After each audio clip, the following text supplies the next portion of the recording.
Hello, welcome to this new video. Today I'm going to be talking about how I made this gun based on Tristana from League of Legends. It's not perfectly accurate and it is overall just very simple. If you've ever really paid a lot of attention, the bottom of the gun is not just this basic cylinder shaft, but it is recognizable and doable and just a thing that can really finish a cosplay and make it recognizable. Tristana, just a random person with ears, through all of the steps that I took and things that I may do differently. Hope you enjoy. The first thing that I did to make the gun was to get a base and start with getting just the general shape put together. So the first thing I did was cut out a wooden circular base. I was going to use the plastic lid that you see me tracing here, but that's just not very sturdy. Also, the hot glue kind of just doesn't stick to it very well. So we cut out the wooden base from just a piece of scrap wood that was lying around using a jigsaw. It was my first time using a jigsaw, so my brother took over, and as you can see, he holds it down with the guard pressed against the wood piece so that it does not move around a lot and he can cut successfully. So if you are using a jigsaw, that's how you should do it.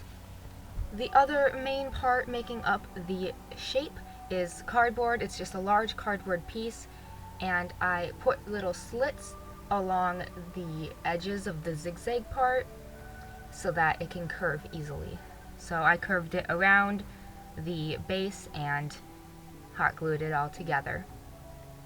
I actually started with the larger piece that was slightly longer but shorter to make the bottom part, and then inserted the much taller, making up the actual barrel of the Tristana gun. Much of the gluing was done with hot glue, but I like to try to use a mixture of E6000 and hot glue so that the E6000 can have a nice long-term hold, but the hot glue gets that set right away because it's hot glue and, you know, it works for most things. So after the general shape was done, I had to start adding all of the embellishments and everything. The first thing I worked on was the top edge, and I cut a pool noodle into a smaller piece, and mostly so that the top edge had that shape to it. But I cut it out so that it was about 1/4 of the pool noodle, and then I also curved it using a lot of heat. And you can see me using mostly the heat gun to shape it. After attaching the pool noodle embellishment along the top edge, I inserted a black poster board into the barrel of the gun so that it would, be black on the inside and look more like a gun rather than a piece of cardboard. Then I moved on to creating the handle. Technically there's 2 handles on the gun because it's a very large gun and you would need 2 hands for this, but the main handle part has silver, so before I painted it, I wanted to make sure it was made so that I could paint all of the silver parts at once. So I cut out pieces of cardboard to make up the shape that held the handle part, and then I actually cut a lot of foam and pieces of fake leather to wrap around a pipe that made up the handle part. So the foam was obviously there to make it more comfortable, and the pipe just offered a lot of sturdiness to the handle overall, since the entire gun would have to be held up using that handle. For all of the silver parts of the gun, I used a silver spray paint. It says that it's good for uneven surfaces, which was basically all of my gun. So I used a hammered silver spray paint was the type that I used for this one. And I think it looked nice because it gave it more of that rugged look and, you know, helped a little bit with the fact that it does kind of look like cardboard. But either way, I sprayed all of the parts that needed to be silver, and I didn't worry about overspray since I was going to be covering all of the other parts, so it was all good. If I were to do it differently, I would wait until after I spray painted to put the black poster board inside the gun, but you know, you live and you learn.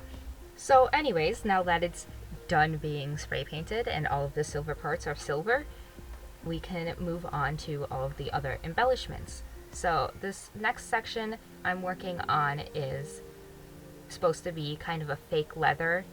I'm using a leather looking duct tape to cover this piece of poster board, and then I wrapped it around the gun.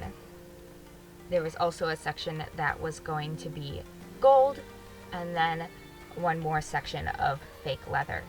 So all in all, I left the gold section blank for a bit while I put on all of the fake leather spots, and I cut more pieces of pool noodle. These were much smaller, so if you imagine having the fourth of the pool noodle and then cutting off a lot of that extra part so it's just the rounded part, that's basically the amount of pool noodle that I used, so that the whole gun overall would have depth, and it would also split up all of the different sections that I have. After the main sections were laid out, it was pretty easy to add on the handle that I had made earlier and spray painted. So obviously after spray painting it, I had to put the actual handle part into the holes cut out in the cardboard part of the handle and attach it all with some hot glue and E6000. Then I was able to attach it to the gun. So I picked the most flat part of the gun, which, you know, doesn't make a lot of sense, but because it's made with cardboard and you have sections of flatness, I just attached it to the largest section of flatness so that it would just stick better and be on better and everything like that. I attached it again with hot glue and E6000. Later I did end up deciding to go in and give it like basically little ramps up to that middle part to kind of give the whole look that this is like really just attached on. So after the first and obviously main handle was attached, I started working on making the secondary handle. So this one was going to be a bit different from the first one because of the way you hold the gun, and after looking at a lot of reference pictures and figuring out how it works, the gun has that first handle, and then the second handle is actually further back and different from what I ended up doing, but because the whole gun is one big cylinder that I'm making, and normally the gun had a whole separate part that gave it a place to stand a little bit, as well as the whole trigger situation. So the trigger part of the gun was the secondary handle, so I modeled it after that shape, and in addition, keeping that shape, you know, just made holding the gun more natural. So this one is a handle that is actually perpendicular to the first one. So the first one you're holding with your knuckles facing towards the end of the gun, but the second handle you're holding with your knuckles facing not towards the end of the gun, like the, you know, perpendicular, obviously.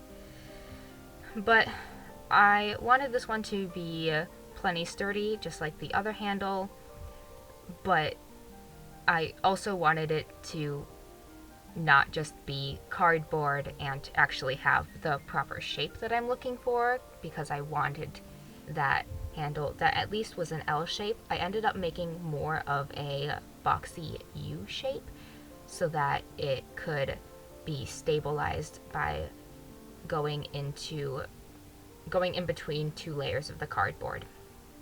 So a lot of heating and a lot of bending and reheating and cooling of some PVC piping finally produced the shape that I was looking for. So I was then able to make sure that that shape held after being heated, and it had to be heated a lot hotter and a lot more slowly. So I put it in the toaster oven, and that worked a lot better than the heat gun. But after getting the right shape, I was able to wrap some foam and make more of a handle, just like I did for the first one, so it's comfortable. Also just like looks nice, and then it's wrapped with that fake leather again. And the rest of it was glued in using hot glue and E6000 being shoved in between the two layers of cardboard, making up the lower part of the base of the gun. The last thing to do was to paint all of the parts that needed to be gold. I ended up using just about a full container of some gold acrylic paint that I got at Target, and it took many layers of paint. As we all know, priming can be very helpful and useful, and in this case I did not prime. So layer after layer, eventually I got, the gold color to shine through the way I wanted it to, and also to shine because it's gold and it's kind of shiny. Just take the tape off and you have a Tristana cosplay gun. Thank you so much for watching. Subscribe if you want to see more, and remember to like this video if you enjoyed it. I hope to see you soon. Bye bye.